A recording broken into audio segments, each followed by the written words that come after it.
חברון לא חזרה להיות מה שהייתה. מאזן האימה הגיע ל-113 הרוגים. הכאב מאז טרם פג. ומי שאומר שהזמן מרפא לא שמע את הניצולים. מאורע כזה של הבוראות, אז אפילו אם יעברו, כבר עברו כל כך הרבה שנים, עברו כבר למעלה מ-60 שנה, וזה לא נשכח כל כך מהר. כמו היום אני זוכר את כל המאורעות. עד היום נותרו דמויות שבוהות אל האבן. הציפורים לא מפסיקות את שירתן. אנשים שוב באים. באים עם זריחה, באים בחשיכה.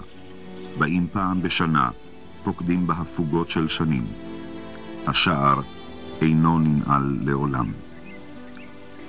הפוגרום היה בשבת, אבל ביום שישי כבר ידעו שיש אווירה של פוגרום. ידעו, הרגישו את זה. הפורעים נכנסו לישיבת חברון, בתוך הישיבה ישב בחור אחד, והוא היה היחידי שישב ולמד והרגו אותו במקום, וזה התפרסם מפה לאוזן שיש כבר הרוג אחד. מהחלון ראינו את הכביש הראשי, שמכוניות מלאות פורעים נופפים בחרבות וצועקים עד בחיל יהוד כמובן, ועוד קריאות של התלהבות. הגיעו גם לבתינו, ואני הייתי אז, כולנו התאספנו כמו כאן, מאחורי הדלת, והדלת התחילה לפרוץ אותה, והדלת עמדה כבר לקרוס, ממש לקרוס. זה לא היה דבר גדול לפתוח דלת כזאת, התלהבות כזאת לכל. וכמובן אז היינו עבודים כולנו. שבבית מול אצלנו אז נהרגו שם המונים, בישיבה וכולם נדמה לי 70 הרוגים ופצועים, כמעט כל הבית. רב מאיר לא היה שם, אני חושב, לא היה במקום אחר. הריבונו של עולם היה צריך אותנו למטה, לכן ניצלנו. סיפרה לימים הרבנית צביה חדש, אשת מרן המשגיח רב מאיר, זכר צדיק לברכה. אחרת אינני מבינה איך נשארנו בחיים. זה היה נס שלא כדרך הטבע, אמרה. הם שכבו תחת הגופות, עשו את עצמם כמתים. אלמות הלב הפועם בחוזקה נבלה בנעקות הפצועים וצריחות הפורעים. בכל אותן דקות נוראות שלט רבי מאיר על מחשבותיו. אפילו חרב חדה מונחת על צווארו של אדם על להתייאש מן הרחמים. גם כשהחרב הייתה מונפת, מוותרת, רבי מאיר, תלמידו ממשיכו של הסבא, נותר כדי להמשיך. הפעילות שלו הייתה מעבר מכל אחר שיכול להיות. הכל. אנחנו רגילים רבי מאיר המשגיח של אחר כך, של השיחות, לפני זקנה וזקנה וכל המסביב. הוא היה בחור שהיה מין מוסד כזה כבר, קוראים לזה מוסד במרכאות כמובן. הוא לא ייצג אחד שהוא יותר גבוה מאחרים, הוא ייצג רב מאיר. עצם הדבר שהיה מורם מעם, ידע להתרומם למרות המכה האנושה הזאת, המכה הכואבת הזאת. מאיר היה משהו מיוחד במינו, סלובודקה, פלך קובנה, עמוד מעמודי התווך של תנועת המוסר. שעיבוד המחשבה הוא אבן היסוד בבניינה של השיטה. לחשוב תוך התנתקות מן הסובב. להצמיח בכל מקום, בכל מצב, כנפיים של גדלות. בין הכתלים האלה עוצבה דמותו הטרומית של רבי מאיר. לא בנקל. זה היה כרוך במלחמה. נער צעיר היה, ולימים. טרם הגיע למצוות כשביקש להסתופף באוהל תורתה של סלובודקה. צעיר אתה, אמרו לו, כאן ישיבה למבוגרים, לא לילדים. אבל רבי מאיר לא ויתר. הוא יצא למלחמתו הראשונה, אולי הגדולה. הנער נשאר בישיבה כתלמיד שלו מן המניין. ניזון מלחם ישן בראש של דג מלוח. אך ככל שרבו הקשיים, התחשלה ההחלטה. הוא התערב בלהט הלימוד. ליד דלת שיעוריו של הסבא קרא את אוזנו לשיעורים של העריות. בור סוד היה. טיפה לא עבדה. ספג נדבך אחר נדבך.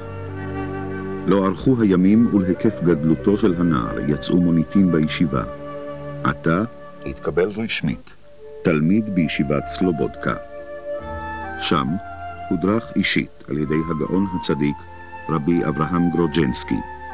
תודרך בכלי המאבק על כיבוש המחשבה. שם גם נקשרה נפשו בנפש הסבא. מאז לא זזה ידו מתוך ידו. בימים של טרום קבלה התגורר בביתו של סנדלר סלובודקאי. הלמות פטישו באישון לילה הפריע את לימודו הלילי ואת שנתו.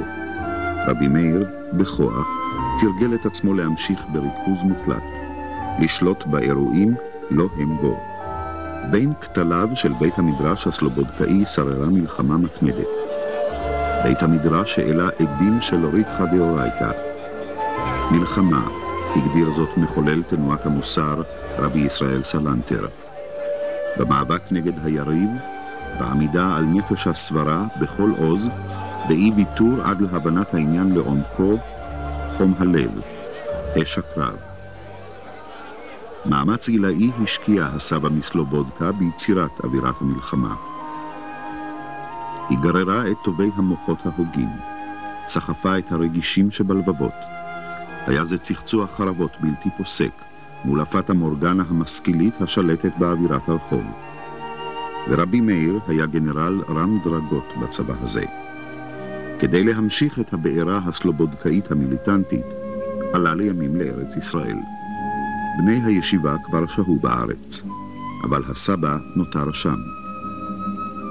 ורבי מאיר קשה עליו פרידתם. לא, הוא לא יעלה לבד. רק עם הסבא, זכר צדיק לברכה. כשנה לאחר בואו של רבי יחזקאל סרנה, זכר צדיק לברכה, וקבוצת תלמידים, התיישב בעיר האבות.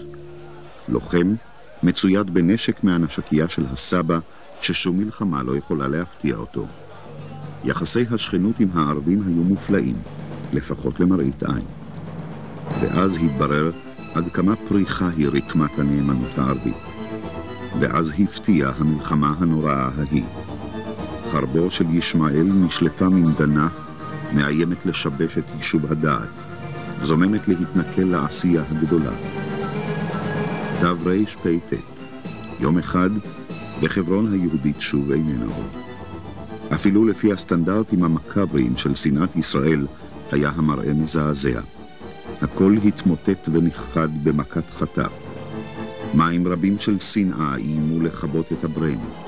נהרות של דם זרמו בכל בתי היהודים. זעקה אילמת רבצה על פני העיר. שתיקה שזעקתה תפילה. עמוד של מתח פיצל את הרקיע כקו דק של עיפרון. זעקות של נשים מרוטשות, ילדים נדקרים, בני ישיבה שנטבחים התערבו בנהמת הפורעים. השריר, שוב הוכח, הוא האינטליגנטי שבאיבריו של ישמעאל. הלילה ירד. הירח הפגום התהלך כאבל בין כוכבים.